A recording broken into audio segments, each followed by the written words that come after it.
Mahakama ya kiroho, jinsi inavyoamua hatima ya maisha ya wanadamu. Mahakama ya kiroho, jinsi inavyoamua hatima ya maisha ya wanadamu. Taifa la Mungu, kanisa la Bwana.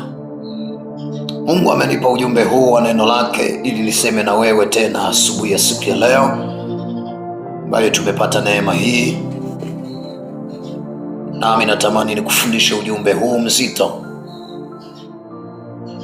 Somo linasema mahakama ya kiroho, jinsi inavyoamua hatima ya maisha ya wanadamu. Mahakama ni chombo cha kisheria kilichobeba pande kuu tano.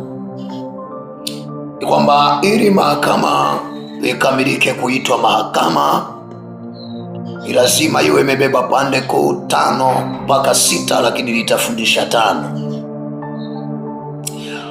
Ulimwengu wa roho, upande wa Mungu na upande wa giza, unaendeshwa na mahakama. Ziko mahakama ambazo kazi yake ni kuamua maisha ya watu yaweje. Huu ulimwengu unaonekana, au dunia ya kimwili, huu ulimwengu ambao unaniona, ninakuona, huu ulimwengu tunayoyaona yanatokea ni matokeo ya kilichoamuliwa kwenye ule ulimwengu wa roho usioonekana. Unapoona mahali ajali zimetokea, unapoona mahali watu nyumba zimeteketea, unapoona maeneo na maeneo kuna uharibifu, unapoona masehemu mbalimbali watu wanakufa, elewa ni matokeo ya ile dunia ya kiroho imeamua, kwa sababu ulimwengu huu wa mwili msingi wake ni ulimwengu wa roho. Ili ulimwengu wa mwili usimame, unategemea ulimwengu wa roho kusimama. Chochote kibaya kinachotokea kwenye maisha ya watu ni matokeo ya kile kilichoruhusiwa na ulimwengu wa roho. Sasa basi, kwenye ulimwengu wa roho, upande wa kimungu na upande wa kishetani, kuna kitu kinaitwa mahakama. Hizi mahakama ndizo zinazoamua maisha ya wanadamu yaweje. Pili, hizi mahakama zina mahusiano fulani, zina mawasiliano, kwa sababu mahakama ziko 3. Kuna mahakama ya kimungu, kuna mahakama ya kishetani, na kuna mahakama ya kibinadamu. Sasa ili hizi mahakama zipate kutenda kazi, zote zinategemeana.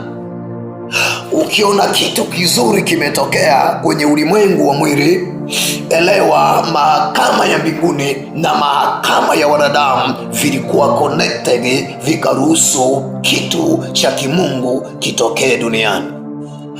Unapoona kitu cha kishetani kinatokea duniani, elewa kwamba ile mahakama ya kishetani iko connected na mahakama ya kibinadamu. Kwa hiyo hakipiti chochote kuja duniani isipokuwa hizi mahakama zimeruhusu hivi vitu kutokea. Mahakama ya kishetani haiwezi kupitisha chochote duniani bila kupewa ruhusa na mahakama ya kimungu. Pasa. Kwa hiyo mabaya yanayotokea ambayo shetani anayaleta ni kwamba shetani ameruhusiwa kufanya. Biblia iko wazi, ni kwamba Ibilisi ni mshtaki wetu. Anapotushtaki mbele za Mungu na tukaonekana tuna hatia, Mungu anampa ruksa ya kufanya alichotaka kufanya. Ni kwamba huyu hatendi kazi isipokuwa amepewa nafasi. Ukisoma Efeso sura 4 mstari wa 27, Biblia inasema wala msimpe Ibilisi nafasi. Nini maana yake? Anazungumza huyu bwana anatenda kazi kwa nafasi. Akinyimwa nafasi hana uwezo wa kuoperate.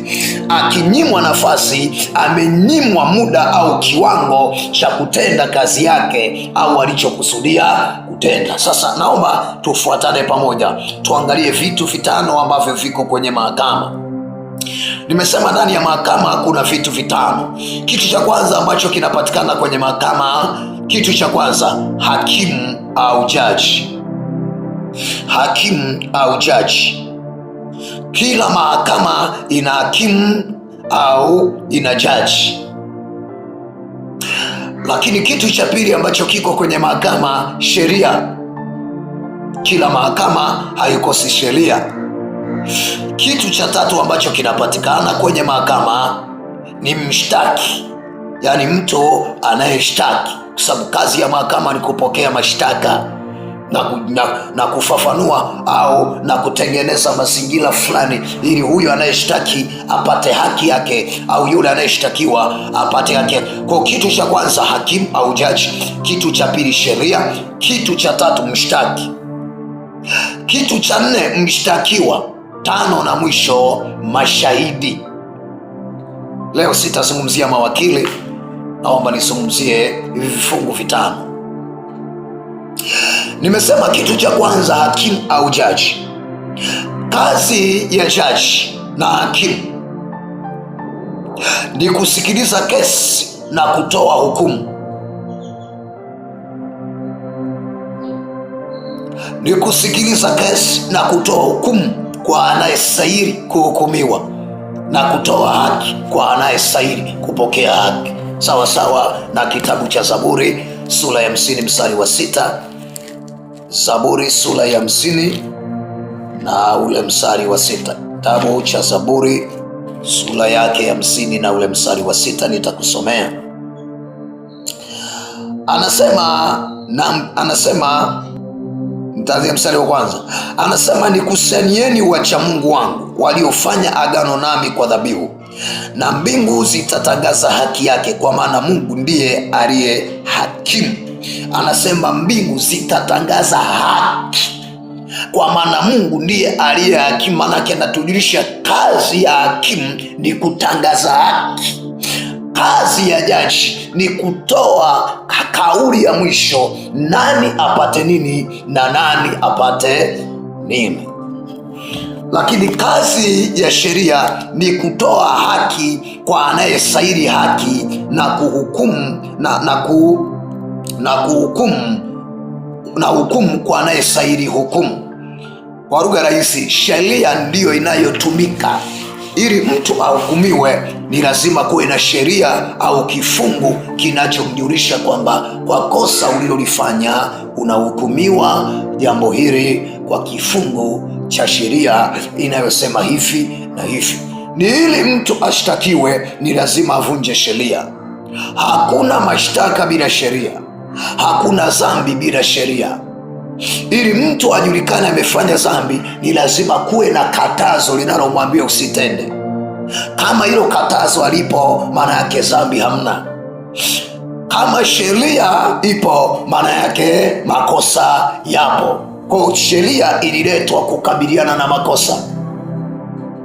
Sasa basi, kifungu kinachofuata pia kinazungumza kazi ya mshtaki ni kutoa malalamiko na kushinikiza hukumu kwa mshtaki wake. Ni kutoa malalamiko na kushinikiza hukumu kwa mshtaki wake. Huyu anayeshtaki ni lazima awe mtu anayetoa malalamiko kwamba ametendewa isivyo sawa, na kushinikiza apewe haki na kushinikiza hukumu itoke.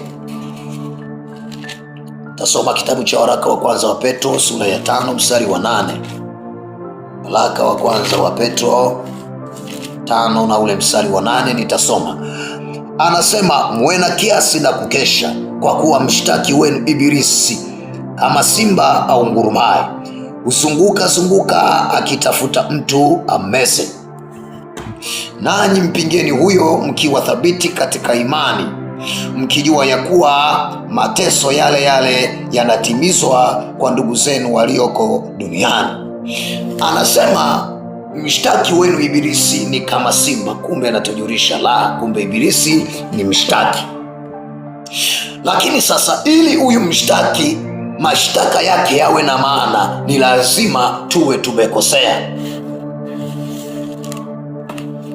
Sasa umeelewa kazi ya mshtaki.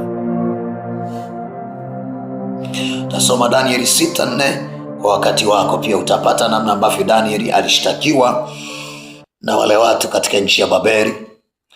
Lakini kifungu kinachofuata tunaangalia kazi ya mshtakiwa. Kazi ya mshtakiwa ni kujibu kesi inayomkabili na kuonyesha kuto kukubaliana na mashtaka. Kazi ya mshtakiwa ni kujibu kesi inayomkabili na kuonyesha kuto kukubaliana na mashtaka. Kazi ya shahidi. Shahidi ni kutoa ushahidi wa ukweli juu ya kile alichoona au kusikia.